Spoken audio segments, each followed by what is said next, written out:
വടശ്ശേരി ദാമോദര മേനോൻ സതീശൻ എന്ന ഞാൻ and the ministers designate are present to take the oath of office and secrecy.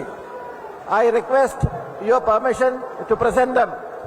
Vadasseri Damodara Menon Satheesan എന്ന ഞാൻ നിയമം വഴി സ്ഥാപിതമായ ഭാരതത്തിന്റെ ഭരണഘടനയോട് നിർവ്യാജമായ വിശ്വസ്തതയും കൂറും പുലർത്തുമെന്നും ഞാൻ ഭാരതത്തിന്റെ പരമാധികാരവും അഖണ്ഡതയും നിലനിർത്തുമെന്നും ഞാൻ കേരള സംസ്ഥാനത്തെ മുഖ്യമന്ത്രി എന്ന നിലയിലുള്ള എന്റെ കർത്തവ്യങ്ങൾ വിശ്വസ്തയോടും മനസാക്ഷിയെ മുൻനിർത്തിയും നിർവഹിക്കുമെന്നും ഭരണഘടനയും നിയമവും അനുസരിച്ച് ഭീതിയോ പക്ഷപാതമോ പ്രീതിയോ വിദ്വേഷമോ കൂടാതെ എല്ലാ തരത്തിലുള്ള ജനങ്ങൾക്കും നീതി ചെയ്യുമെന്നും ദൈവത്തിന്റെ നാമത്തിൽ സത്യം ചെയ്യും.